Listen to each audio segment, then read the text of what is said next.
Avoidants are often too smart for their own good. In their innocent arrogance, they believe they are untouchable.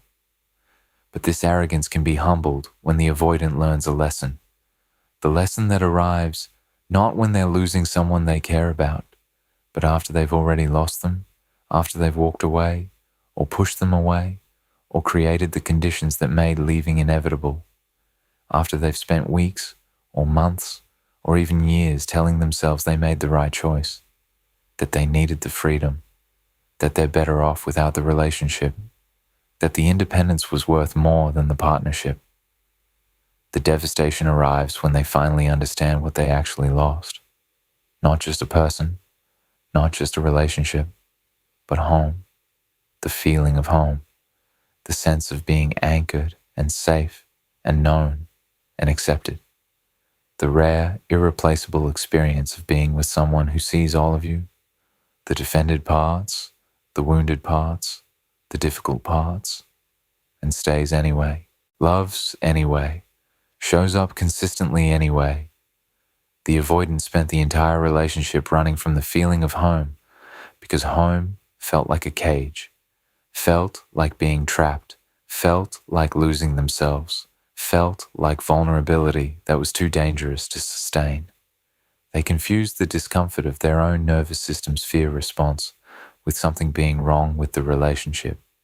They interpreted their anxiety about intimacy as evidence the relationship wasn't right, rather than as evidence their wounds were being triggered. They mistook the person who was offering them home for the source of their suffocation, when actually that person was offering exactly what they needed, and their fear was creating the suffocation all by itself. And now that you're gone, now that the distance they fought for has become permanent absence, now that the independence they prioritized has revealed itself as isolation that nothing fills, they're finally understanding what they had. They're finally recognizing what you were to them.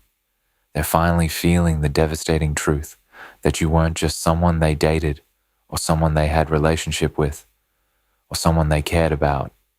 You were home, the only home they've ever known, the only place they could actually rest, the only person who made the defended exhausting performance of their daily life unnecessary because with you, they could just be themselves, without fear of judgment or rejection or abandonment.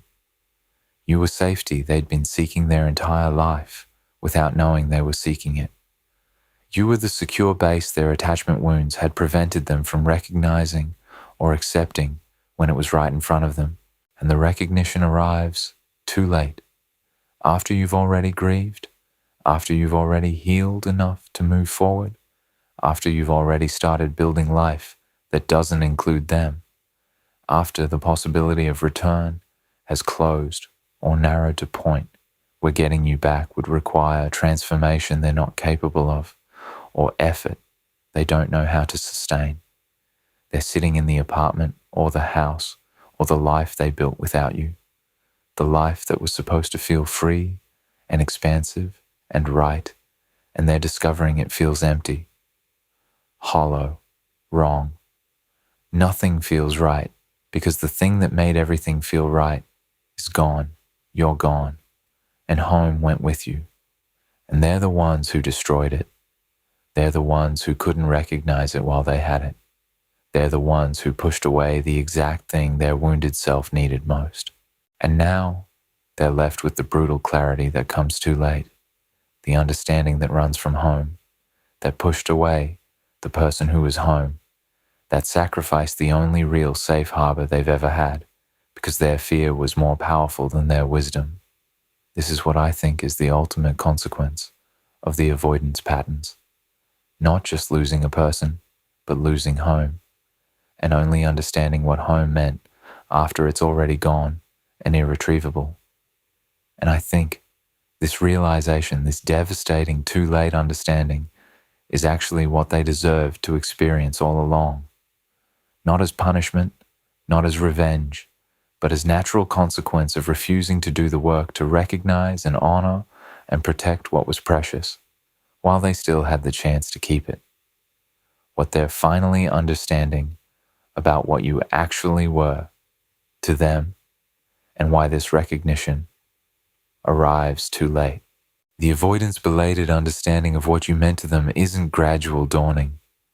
It's a series of brutal recognitions that compound each other until the full weight of what they lost becomes undeniable. Understanding what they're finally seeing helps you recognize the magnitude of what you provided that they couldn't acknowledge while they had it. They're recognizing you were the only person in their entire life who actually saw them completely. Not the performed version they show the world, but the real, defended, wounded, complicated person beneath the performance, and who didn't reject what they saw. The avoidant spends most of their life performing independence, performing self-sufficiency, performing like they don't need anyone, performing like they're unbothered and unaffected and perfectly fine alone. This performance is exhausting, it's constant, it's necessary for maintaining the walls that protect them from vulnerability. But with you, somehow, gradually, despite their resistance, the performance became unnecessary. You saw through it. You saw their fear. You saw their wounds. You saw their defenses for what they were, and you didn't reject them for it. You didn't use what you saw as weapon. You didn't punish them for being defended or wounded or complicated. You just saw them and stayed. This complete seeing without rejection is so rare that most avoidants never experience it. They're finally recognizing that what you offered, complete acceptance of their actual self, rather than just acceptance of their performed self, is thing they've been unconsciously seeking their entire life. And they pushed it away. They couldn't tolerate the vulnerability of being completely seen, even though being completely seen was exactly what some part of them desperately needed. Their understanding that you were the only source of genuine peace they've experienced, the only person whose presence made their nervous system actually settle, rather than constantly staying on high alert, preparing for threat. The avoidant's nervous system is typically in constant state of low-level activation. They're always slightly on guard, always maintaining awareness of exit routes, always prepared to defend themselves emotionally, always scanning for signs of danger or demands or expectations they might not be able to meet. This constant vigilance is exhausting. Even though it's so habitual, they don't consciously register the exhaustion. But with you, in the moments when they allowed themselves to be present with you, in the times when their defenses were down, their nervous system actually settled. They felt peace, real peace. Not the pseudo-peace of being alone, which is actually just absence of demand, but genuine peace that comes from being with someone who's safe, who's trustworthy, who's not going to hurt them. They're recognizing now that the feeling they had with you, the settling, the quiet, the sense of being able to rest, was unique. They don't feel it with anyone else. They don't feel it alone. They only felt it with you. And they interpreted that feeling as danger rather than as gift. They felt themselves relaxing with you, and their system interpreted relaxation as vulnerability that needed to be defended against. They're finally understanding that the peace they felt with you was what their system has been seeking all along, and they destroyed the only source of it they've ever found. They're finally seeing that you are offering them secure base from which they could have actually become themselves more fully if they'd been able to accept it rather than fighting against it. Attachment theory talks about secure base, the person or place that provides safety from which you can explore the world and take risks and grow, knowing you have safe harbor to return to. You were offering to be that for them. You were offering relationship where they could pursue their goals and their interests and their individual growth while knowing they had your support and your presence and your acceptance to return to. They could have been more themselves with your support than they ever could be defending against your presence. But they couldn't see this because their wounds made them interpret secure base as cage. They thought accepting what you offered would limit them. They thought independence required pushing you away. They're finally recognizing that true independence, the kind that's rooted in security rather than in fear, would have been more possible with you as their secure base than it's ever been in the defended isolation they're experiencing now. You weren't limiting them. You were offering them the foundation from which they could have actually flourished. They're recognizing that every other connection feels shallow and insufficient compared to what they had with you, proving that what you shared wasn't generic or replaceable, but was specific and rare. The avoidant typically tells themselves that people are interchangeable, that connection is available anywhere, that if one relationship doesn't work, another will come along. That's better suited. This belief protects them from feeling the weight of loss. If you're replaceable, losing you isn't that costly. But now, they're discovering you're not replaceable. They're dating, or they're pursuing new connections, or they're engaging with people socially and romantically, and every interaction confirms the same thing. Nothing comes close to what you created together. The conversations are more superficial. The emotional connection is shallower. The acceptance is more conditional. The understanding is less complete. No one sees them the way you saw them. No one creates the feeling you created. Every new person highlights by comparison what you were and what they lost. They're finally understanding that what you shared wasn't generic connection that can be found with anyone. It was specific, rare, perhaps once-in-a-lifetime connection that required specific combination of your qualities and your capacity and your willingness to see them and accept them fully. And that specific rare thing is gone because they couldn't recognize its value while they had it. They're understanding that the independence they fought for feels like loneliness, and the freedom they prioritized feels like isolation. What they thought they wanted turns out to be exactly what they don't want now that they're experiencing it fully. During the relationship, they felt suffocated. They felt trapped.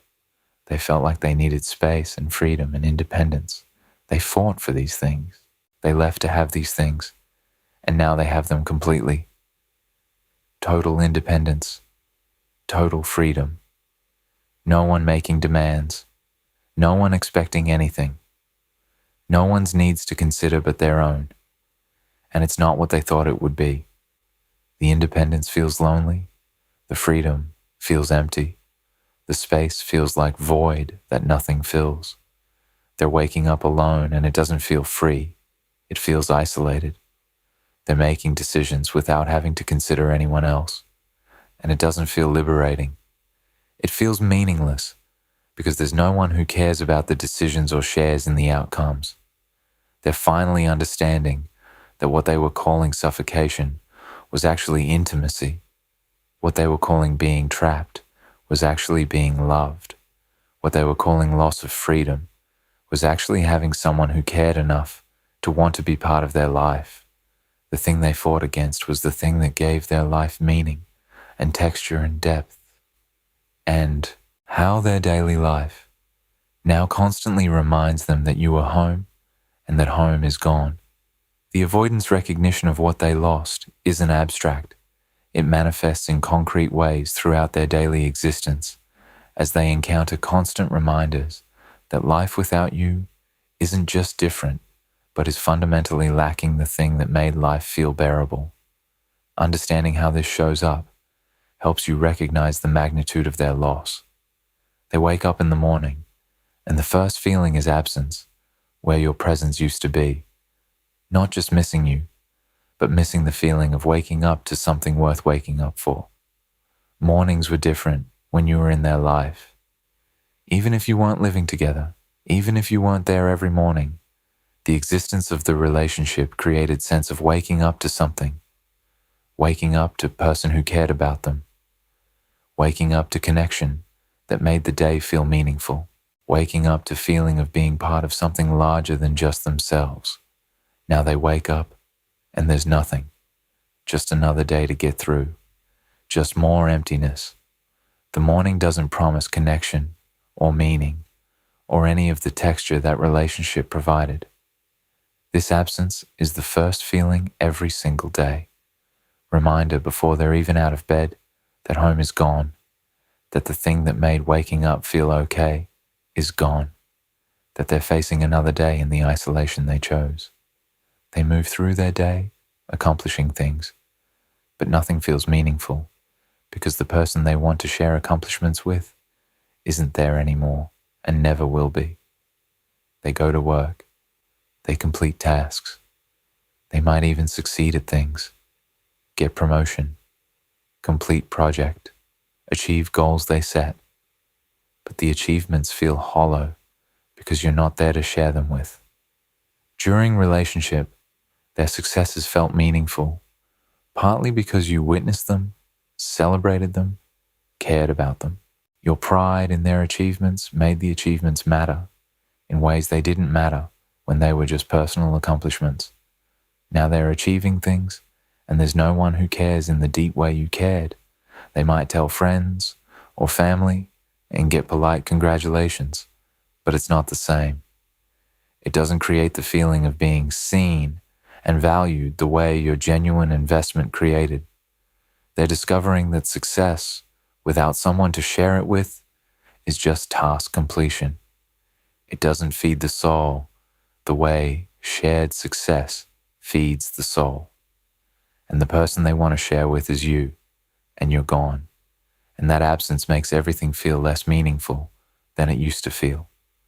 They engage in activities they used to enjoy, but the activities feel empty because the person who made them enjoyable through shared experience or through caring about them isn't part of their life anymore.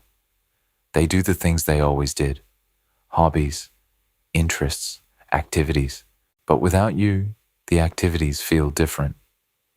Maybe you used to do some of these activities together, and doing them alone highlights your absence. Maybe you never participated in these activities, but you used to ask about them, used to listen to them, talk about their interests, used to care about what they cared about in ways that made the activities feel more important because someone important cared. Now they're doing things, and there's no one who cares. There's no one to share the experience with, even in an abstract way of telling you about it later. The activities become just ways to fill time rather than sources of genuine enjoyment. They're discovering that many things they thought they enjoyed for their own sake, they actually enjoyed partly because your presence in their life made everything richer and more meaningful. They return home at end of day, and the physical space feels empty in ways that have nothing to do with whether anyone else is physically present. The home environment has lost the feeling of home because home was always about you more than about the space. They walk into their apartment or house. Maybe it's the same place they lived during relationship. Maybe it's a new place they moved to after.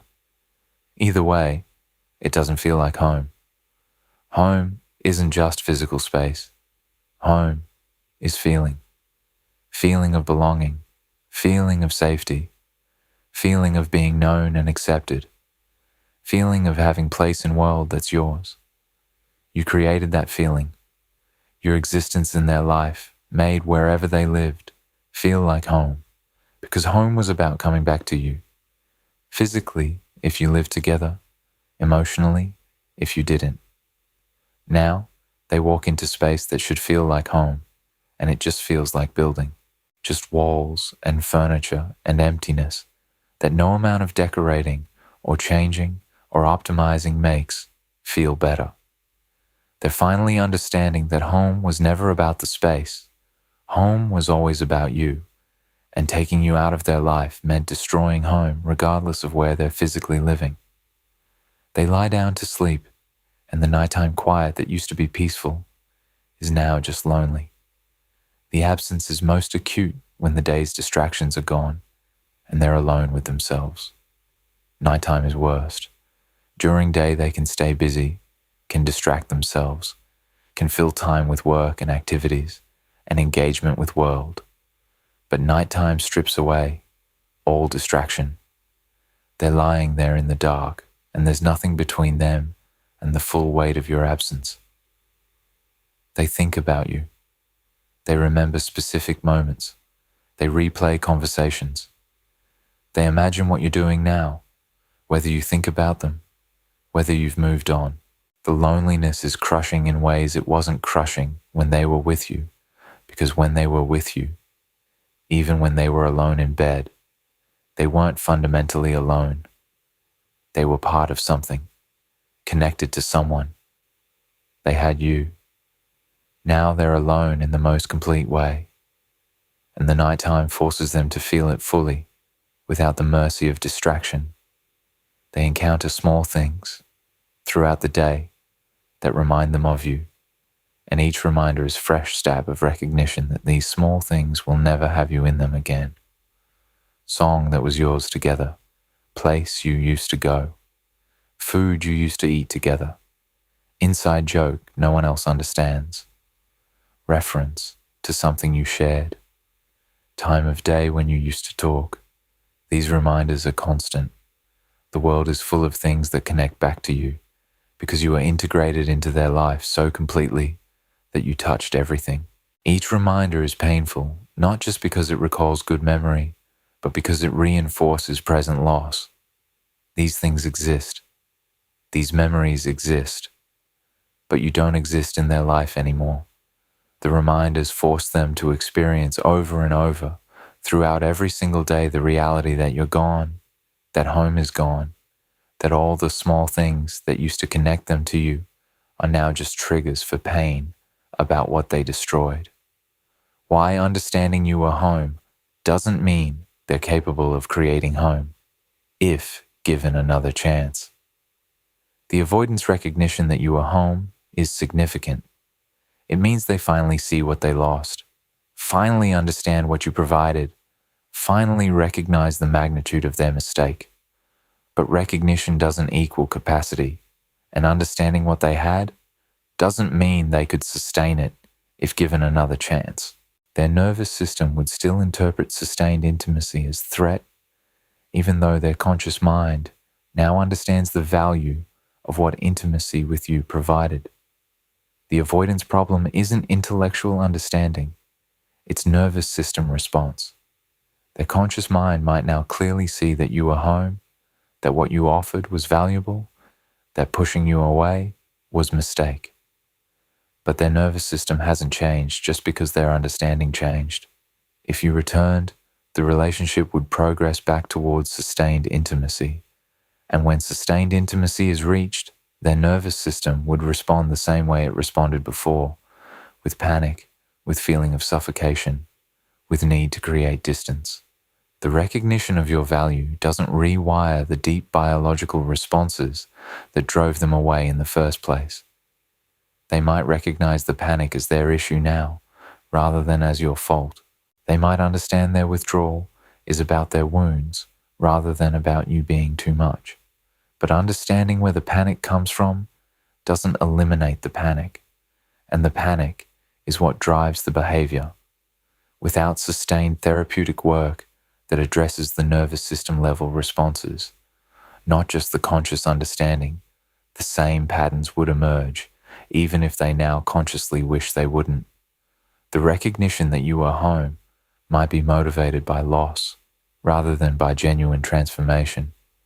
They miss having home, not necessarily by having done work to be different homeowner. There's difference between missing something and being capable of maintaining it. They're recognizing you are home now that home is gone. But are they recognizing it because they've genuinely transformed and are ready to honor home properly? Or are they recognizing it because they're experiencing pain of loss and they want relief from that pain? If the motivation is primarily about ending their own suffering through getting you back, rather than about having developed capacity to show up differently, then their recognition doesn't predict different outcome. They miss home. They want home back. But wanting something and being capable of sustaining it are entirely different.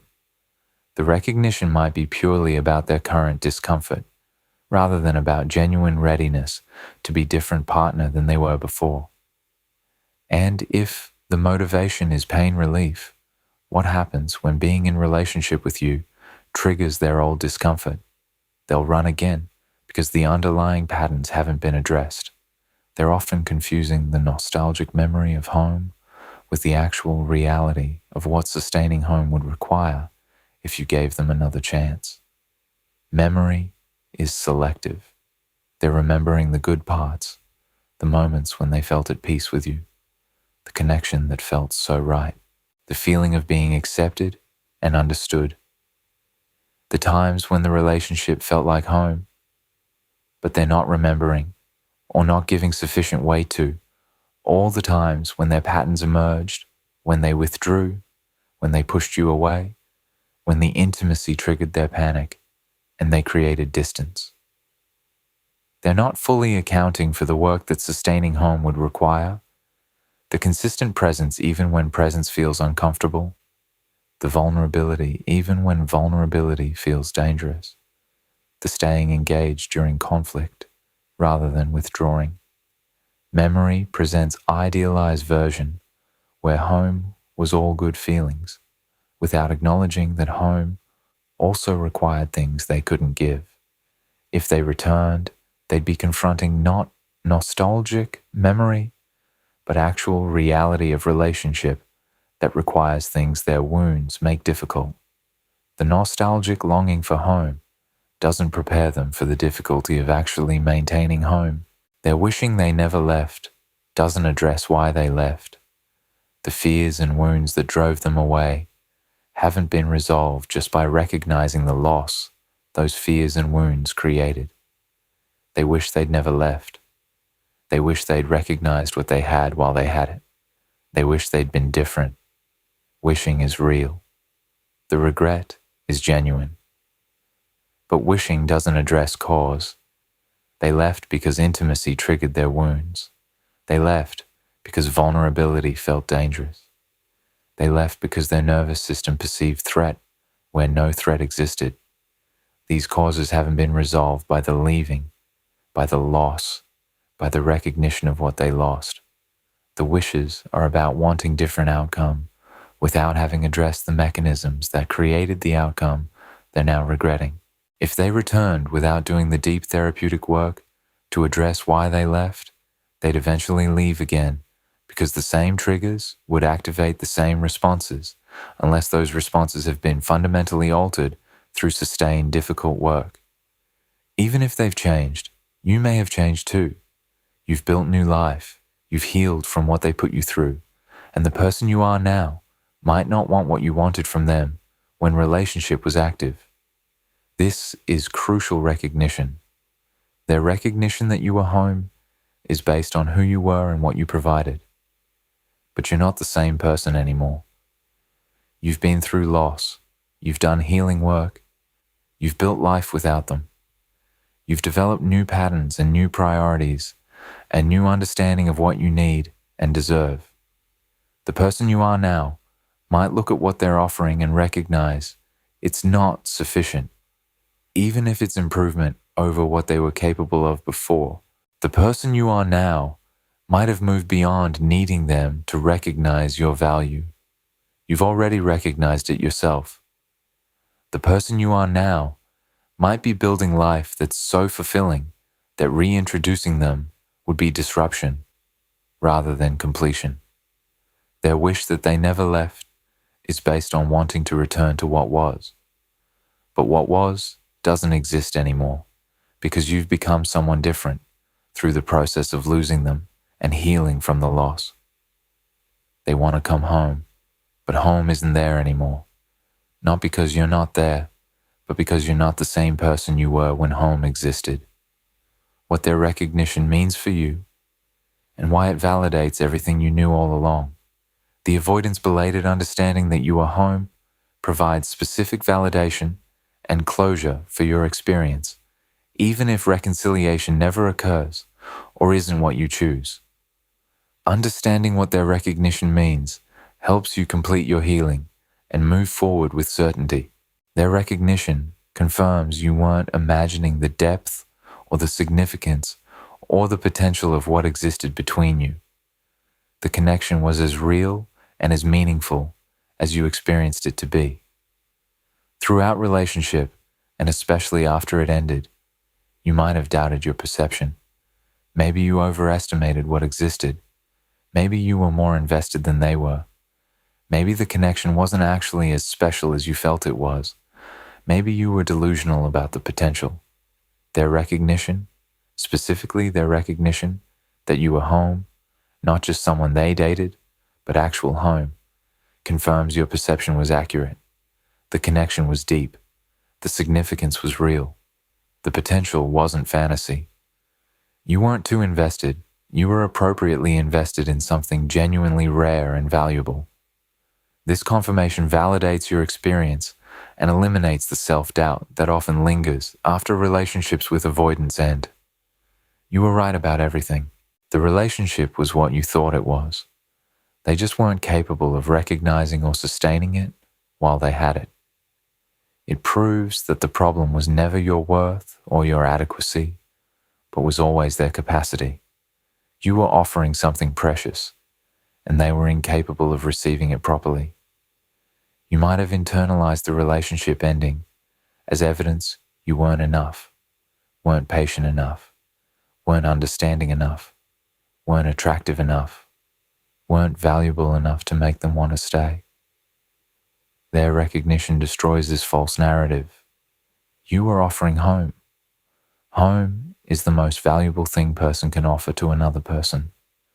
You are offering complete acceptance, genuine understanding, safe harbor, secure base, everything their wounds made them need, even though those same wounds prevented them from accepting what they needed. The problem was never your adequacy. The problem was their incapacity. They couldn't receive the gift you were offering. They couldn't recognize home while they were standing in it. This was limitation in them, not insufficiency in you. Their recognition proves this conclusively. Their suffering and their regret provide form of closure that their actions during the relationship never provided. You're finally seeing evidence that you mattered in ways they couldn't show while you were together. During relationship, you might have felt like you mattered less than you wanted to matter, like you were more invested than they were, like your absence wouldn't significantly affect them if you left. Their current recognition, accompanied by genuine suffering about what they lost, provides closure this uncertainty prevented. You did matter. You mattered enormously. You were home to them in ways they couldn't express or acknowledge while experiencing it. Your absence is devastating to them in ways their defended presentation during relationship prevented them from communicating. This knowledge doesn't erase the pain they caused, but it does provide closure about your significance. You weren't disposable. You weren't easily replaceable. You were essential in ways they only recognize now that you're gone. Understanding they now see what they lost helps you release any remaining self-blame and recognize that leaving or staying gone is protecting you from someone who couldn't value you properly in real time. If they'd recognized your value while they had you, if they'd understood you were home while home still existed, if they'd done the work to protect what was precious while it was still available, relationship might have survived. But they didn't. They couldn't. And their belated recognition, while validating, doesn't change the fact that you spent months or years being undervalued by someone who couldn't see what was right in front of them. You deserve someone who recognizes your value in real time, who understands your home while home is still available, who does the work to protect what's precious before loss makes them finally see its preciousness. Their belated recognition confirms you were right to leave because it confirms they weren't capable of valuing you properly while they had you. And if they needed to lose you to understand what you were, they didn't deserve to keep you.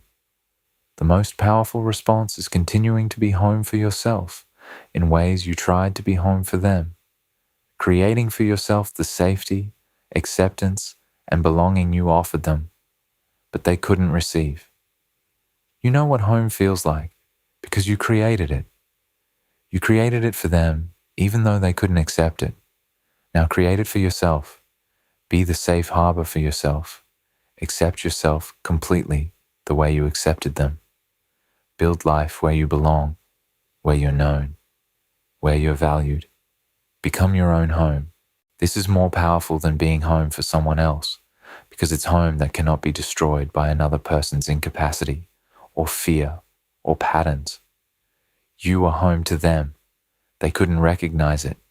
Now be home to yourself. And when someone eventually enters your life who has capacity to recognize home while standing in it, who can receive what you offer, who does the work to protect what's precious before loss, teaches them its value, you'll be ready. Not because you're waiting for them, but because you've already built home within yourself, and you're simply inviting them to be part of something you've already created. The avoidant just realized you are home to them, and now they're wishing they never left. Let them wish. Let them suffer. Let them learn the hardest possible way what it costs to run from home. And you keep building, keep becoming, keep creating the life that makes you feel at home with yourself, regardless of whether anyone else ever recognizes what they had when they had you. You were always home. You always will be. The only question was whether they were capable of recognizing it. They weren't. Someone else will be. And until that someone arrives, you are complete. You are whole. You are home. And that's everything you need.